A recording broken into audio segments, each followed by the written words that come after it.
Real quick though, this is an interesting thing because when it does come to, people should be open. People have been open. For example, I brought up Brandon Harding before. Brandon Harding decided to take TRT or whatever when he was like maybe 23. I think 3 years into lifting, he decided to hop on. And he was open and he was honest about it. And there are probably some of his younger viewers who decided to get on.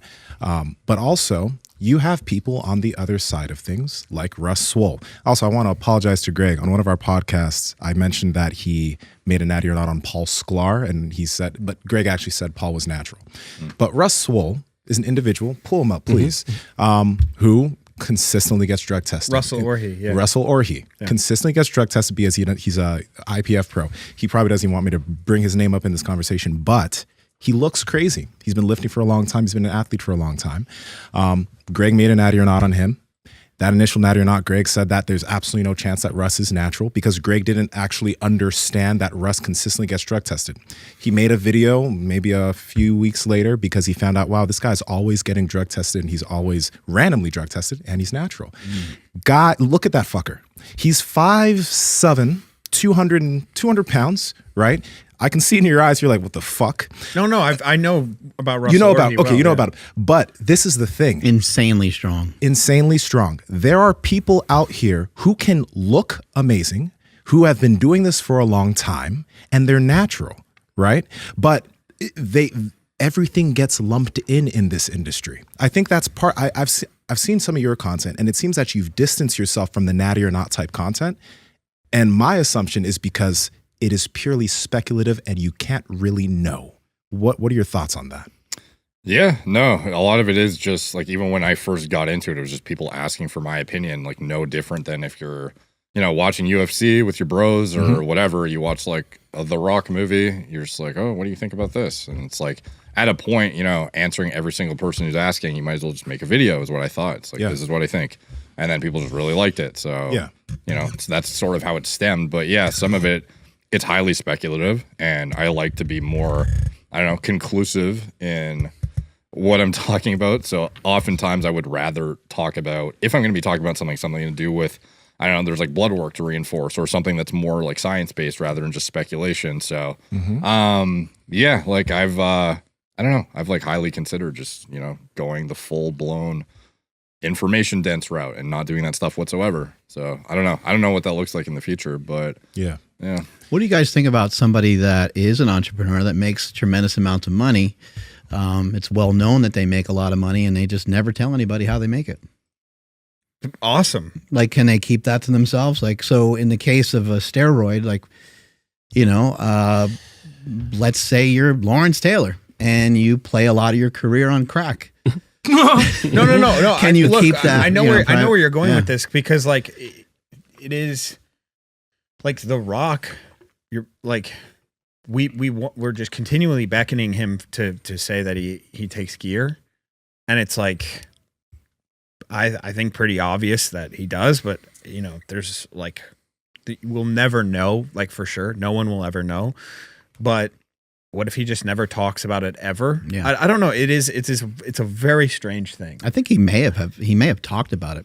He said he experimented as a teenager and then he just kind of left it there, but then never did it again after. But it was just interesting because to make a specific statement, it's one thing to just brush it off and deflect, but then when you make specific statements like, why would you use tests for replacement therapy to double your test when you could just use the 9 essential tenets? And it's like, well, you don't do that. What is possible? Do we have any idea what's possible? Because I've been around a lot of people that have like said naturally. Yeah, that have said they're natural.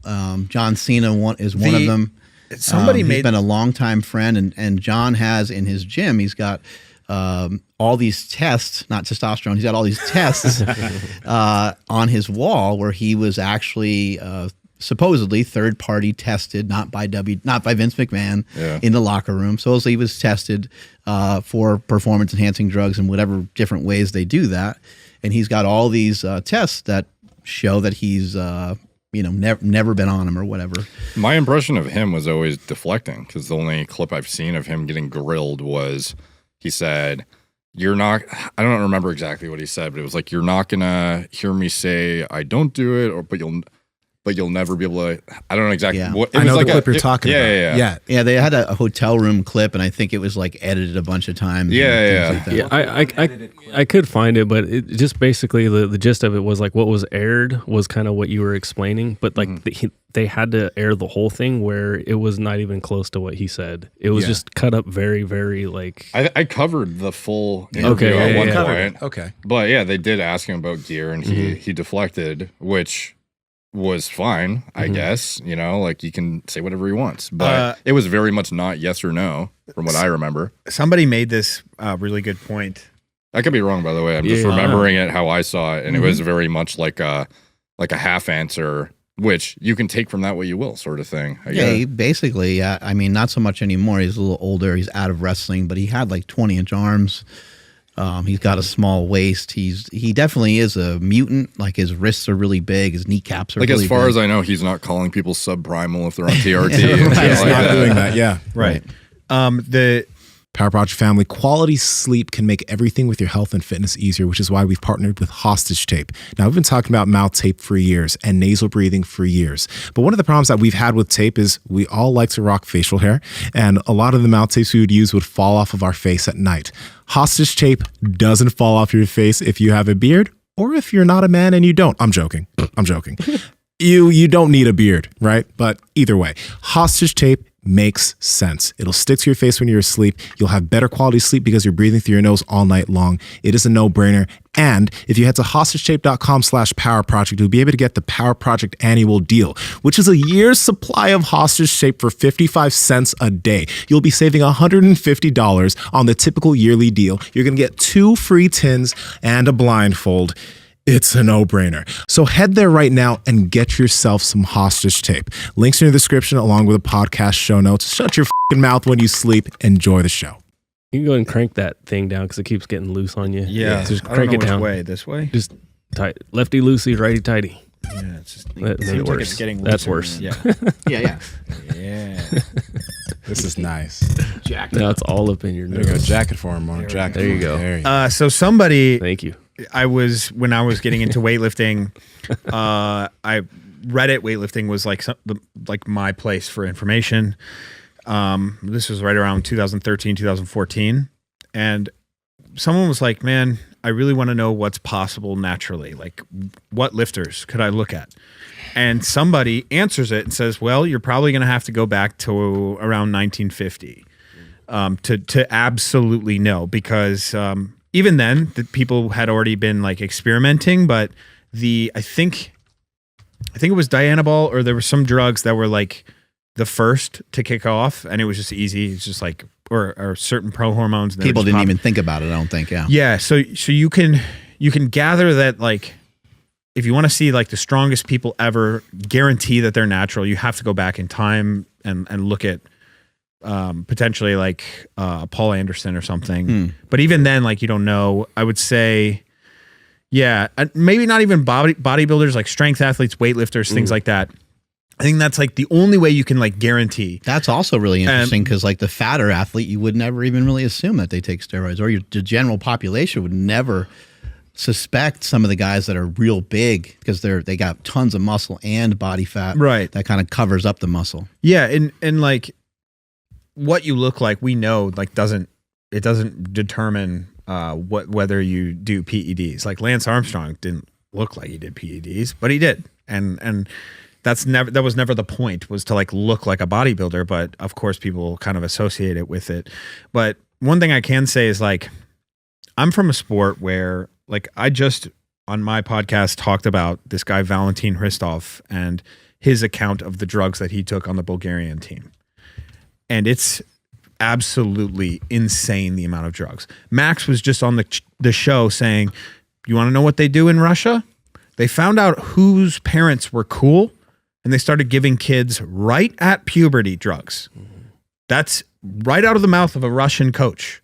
Okay, like, this is not just some sort of, we don't know what they're doing or whether they're doing. It is embedded within my sport. So to think like we're changing things, and it's like we're too far gone. So we will never know what's like naturally possible unless we're literally having someone piss and take their blood every single day, at least twice a day for like 2-3 straight years. I know of some athletes who they were like pretty much using the same hole to like blood test them. That's how many times they were getting tested. They're out in the UK. Like these guys were literally getting tested every single day in certain places and certain times because UKADA wanted to fucking get them. And the same thing. Is yeah, that like UK, okay. yeah, anti-doping agency. And it's a kind of a similar situation in certain times with USADA. You can obviously get around it. Everyone can get around it. So like, it sucks because you could say, even with Russell, like I'm not going to say he's on drugs. I'm not going to say like, that's between him and God, you know?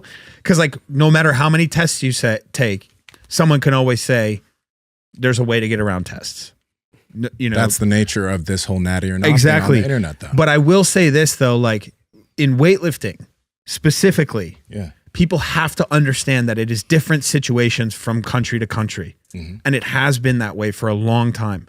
And every time I bring this up, I'm sorry, I'm going on a little rant here, but every time I bring this up, people are like, "You like sound like you're just like coping for the US and you think US is good and everyone else is bad." It's like, America. Dude, we're the biggest abusers of steroids on the planet. I'm not saying that, but if you want to compare what USADA does compared to what the Bulgarians have done in the past, or even like the current Bulgarian team, or even the current Colombian team, or whatever, like China, it's not even close. Yeah. It's not even close, and it's so obvious to me. I'm not excusing anything, but if we can't see that advantage there, it's ridiculous, you know? I'm sorry, that was just a big roundabout way of saying like, we just will never know anything. I love your passion, dog. You know, like the John Cena thing, like, Yeah. did he have does he have a, what is it? A passport or what's the thing where it's Biological passport. biological passport. And then if there's something off, are we doing a carbon isotope test? Are we like doing all that? Like, you could just push the goalposts every fucking time on him. You know? I have a question for both of you guys, because this is something that I've thought about before, but within this fitness industry, there's like a few people who are the determiners and the gatekeepers of who's natural and who's not. There's you, there's Greg, there's maybe Philion, and then there's this other guy that wears glasses. I forgot his name. He's bald, he wears glasses. He has a pretty cool channel too. But when it does come to this whole thing within fitness, within other sports, you have like Giannis Antetokounmpo. You know who he is from the Milwaukee Bucks, who has an Achilles tendon that's double the size of a normal human, 13.5 inches. He can fucking run the length of the court in 5 strides. You have LeBron James, who people think and say is on TRT because he's a pro athlete. But you have some of these athletes in this realm who can do things that no matter what anybody does, even some guys who are 6'7" and 6'8" will not be able to jump like Giannis or jump like LeBron or like Jordan, right? You have other sports where people are insanely fast. You have other sports where just there are physical anomalies in all these sports, and the muscle side of things isn't necessarily always the thing. It's not always seen, right? But when it does come to this side of fitness, the bodybuilding side of things, for some reason there are, and you do see some differences, like Liver King, right? He had a GH gut. Mark mentioned he's like perpetually veiny. It's like his veins are always mad, even when it's cold.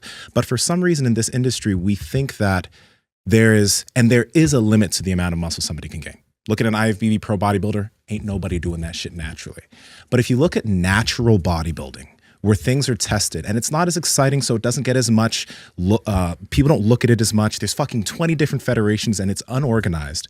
But when you look at top natural bodybuilders who are getting randomly tested in the off season, and they're also getting tested during shows, some of these guys look freaky. Some of these people look insane. And most people, like if Greg ever paid any attention to these guys, or if most people looked at them, they'd say, that person's on drugs. So why is it that there are anomalies within other sports, but when it comes to muscle, we don't think that there can be people who have a propensity for that? I think that we do. I mean, I think like growing up, I knew a kid, his name was Ziggy. It'd be crazy if he actually saw this, but he moved to my school in 8th grade and we started working out for football, and he bench pressed 315 right in front of me. Wait, how old was he? 13. 13 years old. Yeah. Okay. He's like pure Armenian descent, you know, and he was fucking jacked at 13. That wasn't. I was like, I didn't even know that was human. Like I maybe was doing 135 pounds. Like maybe, probably not even at that point yet. And that dude was just jacked from like the jump. And if he like really, really just lifted all day, every day and like went really hard, like everyone would think he's on gear. Of course. But yeah, I mean, I don't know. I just think people care too much. Of course. Yeah. And when people want to sell things, it's like, well, hey, fuck you if you want to sell things. I People guess. care too much. You made a whole video about it. Well, no, You obviously care about it. well, yeah, I care in the sense like my part doesn't really have much to do with being natty or not. It has to do with the speech that you use to sell things, and the speech that I try to stray from at every corner. Absolutisms, sacred knowledge, convoluted language that makes people confused more, and just absolutely no room between the in-group and the out-group. And once you've created that, then you sell. Yes. That's something that I try to stay away from. If you're not doing that and you're on steroids and you're not telling people, I honest to God, like, don't really have a fucking issue with that at all. What I think the reason why I was so attracted to this Liver King thing was because he was the charlatan first and foremost. And then like, hey, let's break this seal open so people can kind of see beyond that. Yeah. Hey, I know you guys enjoyed the video, so like, comment, subscribe, and head to the Power Project Discord below. Talk to y'all later.